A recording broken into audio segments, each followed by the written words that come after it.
Hello friends, welcome है आप सभी का आपके इस कृष्णा आर्ट्स एजुकेशन चैनल में, जो केवल और केवल बोर्ड एग्जाम की तैयारी करवाने के लिए बनी है। इसलिए इस चैनल को आपने अभी तक सब्सक्राइब नहीं किया तो इस चैनल को सब्सक्राइब कर दें और साइड के बेल नोटिफिकेशन को भी जरूर प्रेस कर दें, ताकि हमारी वीडियो का लेटेस्ट नोटिफिकेशन आप तक सबसे पहले पहुंच सके। और अगर आपको इस चैनल से रिलेटेड क्लास 10 के नोट्स और PDF चाहिए, आपको क्लासेस के नोटिफिकेशन सही समय पर चाहिए, तो आप हमारे टेलीग्राम चैनल को ज्वाइन कर लें। टेलीग्राम चैनल पर जो आपको नोट्स और PDF दिए जाते हैं वे बिल्कुल मुफ्त में दिए जाते हैं और उनको पढ़कर आप अपने बोर्ड एग्जाम की तैयारी और अधिक अच्छे तरीके से कर सकते हैं। टेलीग्राम चैनल का लिंक डिस्क्रिप्शन में भी दिया हुआ है और आप टेलीग्राम एप्लीकेशन में कृष्णा आर्ट्स एजुकेशन को सर्च करके भी ज्वाइन हो सकते हैं। तो चलिए आज के इस वीडियो में आगे क्यों बढ़ते हैं। आज का वीडियो अति महत्वपूर्ण वीडियो होने वाला है, क्योंकि आज हम आपको कक्षा 10 का संस्कृत पीयूषम द्वितीय भाग का दूसरा पार्ट पाटलिपुत्र वैभवम का ऑब्जेक्टिव क्वेश्चंस करवाने वाले हैं। अर्थात आज हम आपको पाटलिपुत्र वैभवम का वस्तुनिष्ठ प्रश्न उत्तर पढ़ाने वाले हैं। और अगर आपको पीयूषम द्वितीय भाग के किसी अन्य पाठ के वस्तुनिष्ठ प्रश्न उत्तर, लघु उत्तर प्रश्न उत्तर या फिर संपूर्ण हिंदी अर्थ वाली वीडियो को देखना है, तो आप डिस्क्रिप्शन में दिए गए लिंक संस्कृत संपूर्ण हिंदी अर्थ वस्तुनिष्ठ प्रश्न उत्तर और लघु उत्तर प्रश्न उत्तर 2023 के प्लेलिस्ट में जाकर किसी भी पाठ के किसी भी वीडियो को आसानी से देख सकते हैं। तो चलिए बिना देर करते हुए इस वीडियो में हम आपको पाटलिपुत्र वैभवम का वस्तुनिष्ठ प्रश्न उत्तर पढ़ाते हैं। अगर आपने पाटलिपुत्र वैभवम पाठ का संपूर्ण हिंदी अर्थ का वीडियो नहीं देखा तो इस वीडियो को देखने के बाद इस पाठ के हिंदी अर्थ वाली वीडियो को जरूर देख लीजिएगा, जिससे आपके लिए ये ऑब्जेक्टिव क्वेश्चंस आपका रिवीजन हो जाएगा। और अगर आपने उस वीडियो को देख रखा है तो सिर्फ इस वीडियो में लास्ट तक बनी हुई रहिए। मेरी कोशिश यही रहेगी कि मैं ये सारे के सारे क्वेश्चन आपको इस वीडियो में ही याद करवा दूँ, इसलिए सिर्फ मेरी बातों को ध्यान से सुनते हुए चलिएगा। हमारा पहला क्वेश्चन है, एशिया महादेश का सबसे बड़ा सेतु कौन है। सेतु कहा जाता है पुल को। तो जो एशिया महादेश का सबसे बड़ा सेतु है वह कौन सा है। अजय सेतु, विनय सेतु, सी गांधी सेतु या फिर डी जवाहर सेतु। तो एशिया महादेश का जो सबसे बड़ा सेतु है वह गांधी सेतु है। तो इसका सही आंसर ऑप्शन नंबर सी हो जाएगा। एशिया महादेश का सबसे बड़ा सेतु कौन है, तो गांधी सेतु है। यूनान का राजदूत कौन था। यूनान जो था, यूनान का राजदूत कौन था। ए मेगास्थनीज, ए हियेनसांग, सी ए मेगास्थनीज, बी ह्यूएनसांग, सी इतिसिंग और डी उपयुक्त कोई नहीं। तो इस क्वेश्चन को मैंने पाठ पढ़ाते वक्त बताया था कि ये मोस्ट इंपोर्टेंट क्वेश्चन था और मैंने आपको बताया था कि जो यूनान का राजदूत था वह मेगास्थनीज था। तो इसका सही आंसर ऑप्शन नंबर ए हो जाएगा। यूनान का राजदूत कौन था, तो यूनान का राजदूत मेगास्थनीज था। पाटलिपुत्र किस राज्य की राजधानी है। अगर आप बिहार के रहने वाले हैं तो इस क्वेश्चन का आंसर तो आपको जरूर पता होगा। अगर आपको इस क्वेश्चन का आंसर नहीं पता है तो समझिए कि आपको बिहार के बारे में नॉलेज ही नहीं है। हम आपको बता देते हैं, पाटलिपुत्र कहा जाता है पटना को, और जो पटना है वह बिहार राज्य की ही तो राजधानी है। तो इसका सही आंसर ऑप्शन नंबर ए हो जाएगा, बिहार की। पाटलिपुत्र किस राज्य की राजधानी है, अर्थात पटना किस राज्य की राजधानी है, तो पटना बिहार राज्य की राजधानी है। महावीर मंदिर कहाँ स्थित है। ये जो महावीर मंदिर है ये कहाँ स्थित है, गया में, बक्सर में, पटना में या फिर आरा में। तो महावीर मंदिर एक दर्शनीय स्थल है और यह दर्शनीय स्थल पटना में ही स्थित है।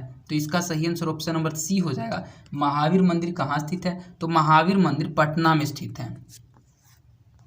नगर की पालिका देवी कौन है। दुर्गा देवी, सरस्वती, पटन देवी या फिर शीतला माता। तो जो नगर की पालिका देवी है वह पटन देवी है। तो इसका सही आंसर ऑप्शन नंबर सी हो जाएगा। नगर की पालिका देवी कौन है, तो नगर की पालिका देवी पटन देवी है। कमोदी महोत्सव कहाँ मनाया जाता था। वैशाली में, गया में, पाटलिपुत्र में या फिर मुजफ्फरनगर में। तो हमने आपको पाठ पढ़ाते वक्त बताया था कि जो कमोदी महोत्सव था वह चंद्रगुप्त मौर्य के शासनकाल का बहुत ही प्रसिद्ध एक उत्सव था और कमोदी महोत्सव शरद काल में मनाया जाता था। और ये कहाँ मनाया जाता है, तो यह पाटलिपुत्र में मनाया गया था, अर्थात पाटलिपुत्र में मनाया जाता था। जिस प्रकार आजकल हम लोग दुर्गा पूजा को मनाते हैं उसी प्रकार प्राचीन काल में कमोदी महोत्सव को पटना में मनाया जाता था। तो इसका सही आंसर ऑप्शन नंबर सी हो जाएगा। कमोदी महोत्सव कहाँ मनाया जाता था, तो कमोदी महोत्सव पाटलिपुत्र में मनाया जाता था। किसके शासनकाल में पाटलिपुत्र की शोभा तथा रक्षा व्यवस्था अति उत्कृष्ट थी। अशोक के शासनकाल में, चंद्रगुप्त मौर्य के शासनकाल में, बुद्ध के शासनकाल में या फिर समुद्रगुप्त के शासनकाल में। तो जो शासनकाल था चंद्रगुप्त मौर्य का, उसके शासनकाल में पाटलिपुत्र की शोभा तथा रक्षा व्यवस्था अत्यंत उत्कृष्ट थी। तो इसका सही आंसर ऑप्शन नंबर ए हो जाएगा। चंद्रगुप्त मौर्य के शासनकाल में पाटलिपुत्र की शोभा तथा रक्षा व्यवस्था अति उत्कृष्ट थी। पाटलिपुत्र का नामांतर क्या है। हरिहरपुर, हाजीपुर, पाटलिपुर या फिर कुसुमपुर। नामांतर का मतलब होता है कि पाटलिपुत्र से पहले पाटलिपुत्र का नाम क्या था। तो पाटलिपुत्र से पहले पाटलिपुत्र का नाम कुसुमपुर था। तो इसका सही आंसर ऑप्शन नंबर डी हो जाएगा कुसुमपुर। पाटलिपुत्र का नामांतर क्या है? तो पाटलिपुत्र का नामांतर कुसुमपुर है। कुट्टीनमता के रचनाकार कौन है? कुट्टीनमता एक काव्य का नाम है और पूछा जा रहा है कि इस काव्य की रचना किसने की है, इसके रचनाकार कौन है? ए समुद्रगुप्त हैं, बी दामोदर गुप्त हैं, सी चंद्रगुप्त हैं या फिर डी मेगास्थनीज हैं। तो कुट्टीनमता के जो रचनाकार हैं वे दामोदर गुप्त हैं। दामोदर गुप्त ने कुट्टीनमता काव्य में अपने पाटलिपुत्र की महिमाओं का वर्णन किया है। तो इसका सही आंसर ऑप्शन नंबर बी हो जाएगा। कुट्टीनमता के रचनाकार कौन है? तो कुट्टीनमता के रचनाकार दामोदर गुप्त जी हैं। चंद्रगुप्त किस वंश का संस्थापक था? जो चंद्रगुप्त मौर्य थे वे किस वंश के संस्थापक थे? मौर्य वंश के, मुगल वंश के, परमार वंश के या फिर कोई नहीं? तो क्वेश्चन बोलते वक्त ही मैंने आंसर को बता दिया है कि जो चंद्रगुप्त थे वे मौर्य वंश के संस्थापक थे, क्योंकि इनका नाम ही है चंद्रगुप्त मौर्य, अर्थात इन्होंने मौर्य वंश का संस्थापना किया था। तो इसका सही आंसर ऑप्शन नंबर ए हो जाएगा। चंद्रगुप्त मौर्य वंश के संस्थापक थे। सिखों के 10वें गुरु कौन थे? सिखों के जो 10वें गुरु थे वे कौन थे? गुरु गोविंद सिंह, अर्जुन देव, परमार वंश या फिर गुरु नानक? ये क्वेश्चन मोस्ट इंपॉर्टेंट क्वेश्चन है, बहुत बार बोर्ड एग्जाम में पूछा जा चुका है और इस बार भी पूछे जाने की संभावना है, इसलिए इस क्वेश्चन को आप अच्छे से याद रखिएगा कि सिखों के 10वें गुरु कौन थे। सिखों के 10वें गुरु गुरु गोविंद सिंह थे। इनका जन्म पटना में हुआ था, अर्थात पाटलिपुत्र में हुआ था और इनके जन्म स्थान को गुरुद्वारा के नाम से जाना जाता है और इनका जन्म स्थान एक ऐसा दर्शनीय स्थल बना गया है जहां बहुत सारे तीर्थ यात्री दर्शन करने के लिए जाते हैं। तो सिखों के जो 10वें गुरु थे वे गुरु गोविंद सिंह थे। तो इसका सही आंसर ऑप्शन नंबर ए हो जाएगा, गुरु गोविंद सिंह। पाटलिपुत्र का बुद्ध काल में नाम क्या था? पटना, पाटलग्राम, पाटलीग्राम या फिर पुष्पुरम? तो जो पाटलिपुत्र का बुद्ध काल में नाम था वो था पाटलीग्राम। तो इसका सही आंसर ऑप्शन नंबर सी हो जाएगा। पाटलिपुत्र का बुद्ध काल में क्या नाम था? अर्थात जब बुद्ध काल में पाटलिपुत्र पटना में गए थे तो उन्होंने उनके नाम को देखा था कि उसका नाम था पाटलीग्राम, जो कि गंगा नदी के किनारे अवस्थित था। तो इसका सही आंसर ऑप्शन नंबर सी हो जाएगा। पाटलिपुत्र का बुद्ध काल में पाटलीग्राम नाम था। अगर आपने पाठ को पढ़ा होगा तो आपको पता चल रहा होगा कि इन सभी क्वेश्चंस का चर्चा मैंने पाठ में किया था, इसलिए मैं आपको कहता हूं कि अगर आप पाठ की वीडियो को नहीं देखते हैं तो आप पाठ के संपूर्ण हिंदी अर्थ वाली वीडियो को जरूर देख लीजिए, क्योंकि अगर आप उनको देखते हैं तो ये क्वेश्चंस आपको रिवाइज होंगे, आपको पता चलेगा कि इस क्वेश्चन के बारे में मैंने पाठ में आपको कब बताया था। और अगर आपने नहीं भी देखा तो सिर्फ ध्यान से इस वीडियो को देखते हुए चलिए, आपको क्वेश्चन जरूर याद हो जाएंगे। ये क्वेश्चन बहुत ज़्यादा ईजी क्वेश्चन है। इसके बाद हमारा नेक्स्ट क्वेश्चन है कि पटना की किस दिशा में गंगा नदी प्रवाहित होती है? दक्षिण दिशा में, पूर्व दिशा में, उत्तर दिशा में या फिर पश्चिम दिशा में? तो पटना की उत्तरश्याम दिशा आपने पढ़ा था, उत्तरश्याम दिशा गंगा नदी प्रवाहित, मतलब पटना के उत्तर दिशा में गंगा नदी प्रवाहित होती है अर्थात बहती है। तो इसका सही आंसर ऑप्शन नंबर सी हो जाएगा। पटना के उत्तर दिशा में गंगा नदी प्रवाहित होती है। किस काल में पटना का नाम पाटलीग्राम था? इस क्वेश्चन को जस्ट कुछ क्वेश्चन पहले ही आपने पढ़ा है, सिर्फ इस क्वेश्चन को पूछने का तरीका अलग है, पूछने के तरीकों को घुमा दिया गया कि किस काल में पटना का नाम पाटलीग्राम था? बुद्ध काल में, महावीर काल में, अशोक काल में या फिर इनमें से किसी के काल में नहीं? तो बुद्ध काल में ही तो पटना का नाम पाटलीग्राम था। जब बुद्ध पटना में आए थे उस समय उस पाटलीग्राम नाम था पाटलिपुत्र का। तो इसका सही आंसर ऑप्शन नंबर ए हो जाएगा। किस काल में पटना का नाम पाटलीग्राम था? तो बुद्ध काल में था। और इससे पहले आपने पढ़ा था कि बुद्ध काल में पटना का नाम क्या था? तो पाटलीग्राम था। बस क्वेश्चन का हेराफेरी है, सिर्फ आपको कॉन्सेप्ट को समझना है कि आपने पाठ में पढ़ा क्या था।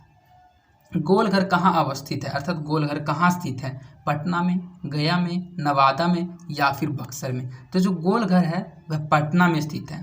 तो इसका सही आंसर ऑप्शन नंबर ए हो जाएगा, पटना में। और इससे आप ये जरूर बताइएगा कि आप किस जिला के रहने वाले हैं, आप किस जिला में रहते हैं। अपने जिला का नाम इस वीडियो के कमेंट में जरूर टाइप कीजिएगा। मैंने आपको बता दिया कि जो गोलघर है वह पटना में अवस्थित है। पाटलिपुत्र का इतिहास कितना वर्ष पुराना है? 2500 वर्ष, 2000 वर्ष, 3000 वर्ष या फिर 1000 वर्ष? तो जो पाटलिपुत्र का इतिहास है वह 2500 वर्ष अर्थात 2500 वर्ष पुराना है। तो इसका सही आंसर ऑप्शन नंबर ए हो जाएगा। पाटलिपुत्र का इतिहास कितना वर्ष पुराना है? तो पाटलिपुत्र का इतिहास 2500 वर्ष पुराना है। ये भी क्वेश्चन बहुत बार पूछा जाता है, इसलिए अच्छे से याद रखिएगा कि पाटलिपुत्र का इतिहास 2500 वर्ष पुराना है। किस काल में पटना नाम प्रसिद्ध हुआ था? अर्थात जैसा कि आप जानते हैं कि पटना का प्राचीन काल में नाम था कुसुमपुरम, उसके बाद इसका नाम पड़ा पाटलीग्राम, उसके बाद इसका नाम पड़ा पाटलिपुत्र और पाटलिपुत्र के बाद इसका नाम प्रसिद्ध हुआ पटना। तो पूछा यही जा रहा है कि पटना नाम किस काल में प्रसिद्ध हुआ था? प्राचीन काल में, मध्यकाल में, आधुनिक काल में या फिर इनमें से किसी भी काल में नहीं? तो जो पटना नाम प्रसिद्ध हुआ था यह मध्यकाल में प्रसिद्ध हुआ था। मध्यकाल में ही पाटलिपुत्र से पटना नाम बहुत ज़्यादा प्रसिद्ध हो गया था। तो इसका सही आंसर ऑप्शन नंबर बी हो जाएगा, मध्यकाल में पटना नाम प्रसिद्ध हुआ था। गांधी सेतु पुल कहाँ अवस्थित है? सासाराम में, पहाड़पुर में, आरा में या फिर पाटलिपुत्र में? तो जो गांधी सेतु पुल है वह पाटलिपुत्र में अर्थात पटना में अवस्थित है। तो इसका सही आंसर ऑप्शन नंबर डी हो जाएगा। गांधी सेतु पुल कहाँ अवस्थित है? तो गांधी सेतु पुल पाटलिपुत्र में अवस्थित है, जो कि एशिया महादेश का सबसे बड़ा सेतु है। पटना शब्द किस शब्द की उत्पत्ति से हुई है? पतनाथ शब्द की उत्पत्ति से हुई है, पतनाथ, पत्रनाथ या फिर पश्चिम। ये तीनों के तीनों आपको देखने में एक जैसे लग रहे होंगे, लेकिन मैं आपको तीनों में अंतर बताता हूँ। इसमें पतन, इसमें भी पतन है और इसमें भी पतन है। इसमें जो लास्ट में त है इसमें आधा त और जुड़ा हुआ पतनाथ, इसमें लास्ट में पूरा त है और इसमें लास्ट में आधा त और पूरा त, इसमें जो लास्ट में सिर्फ और सिर्फ आधा त है। तो इसका जो सही आंसर हो जाएगा वो ऑप्शन नंबर सी हो जाएगा, पतनाथ। ये त के नीचे जो ये लगाया गया इसको हलंत पढ़ा जाता है और हलंत का तात्पर्य होता है कि त मतलब ये आधा तय का बोध कराता है। तो पटना शब्द की जो उत्पत्ति हुई थी वह पतनाथ शब्द से हुई थी। अच्छे से याद रखिएगा, जिस त के नीचे ये हलंत लगा हुआ रहेगा वही इस क्वेश्चन का आंसर होगा। इसमें बहुत बच्चे कंफ्यूज हो जाते हैं और बोर्ड एग्जाम में आंसर को गलत टिक करके आ जाते हैं, जिससे उनका एक नंबर कट जाता है। इसलिए आप अच्छे से याद रखिएगा, पटना शब्द की उत्पत्ति पतनाथ शब्द से हुई है। तो इसका सही आंसर ऑप्शन नंबर सी हो जाएगा, पतनाथ। पाटलिपुत्र में किस महापुरुष की जन्मस्थली है? गुरु नानक, महावीर, गुरु गोविंद सिंह या फिर गौतम बुद्ध? तो मैंने कुछ क्वेश्चन पहले ही बताया था इस क्वेश्चन के बारे में कि पाटलिपुत्र में गुरु गोविंद सिंह जो कि सिखों के 10वें गुरु हैं, उनका जन्म स्थान वहीं अर्थात पाटलिपुत्र में उनका जन्म हुआ था और उनके जन्म स्थान को गुरुद्वारा के नाम से जाना जाता है और उनका जो जन्म स्थान है बहुत अधिक एक दर्शनीय स्थल बन गया है। तो पाटलिपुत्र में किस महापुरुष की जन्मस्थली है? तो आपको पता होगा, गुरु गोविंद सिंह का। तो इसका सही आंसर ऑप्शन नंबर सी हो जाएगा, गुरु गोविंद सिंह का। तो इस प्रकार आपका इस वीडियो में 20 ऑब्जेक्टिव क्वेश्चंस कंप्लीट करा दिया गया, जो कि एग्जाम के दृष्टिकोण से मोस्ट इंपॉर्टेंट क्वेश्चन थे। और अगर आपको यह वीडियो पसंद आई है तो आप इस वीडियो को अपने दोस्तों की भी ज़्यादा से ज़्यादा शेयर कीजिएगा। और अगर आपको मेरी वीडियोस पसंद आती हो तो आप मेरी वीडियोज़ को लाइक भी जरूर करें, इससे हमारा मोटिवेशन बना हुआ रहता है।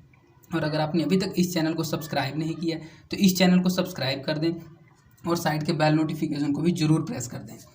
और अगर आपको किसी प्रकार की कोई समस्या होती है तो आप अपनी समस्या को कमेंट के माध्यम से मुझ तक पहुंचा सकते हैं। तो आज के लिए इतना ही, धन्यवाद। मिलते हैं आपसे किसी अन्य इम्पोर्टेंट वीडियो में।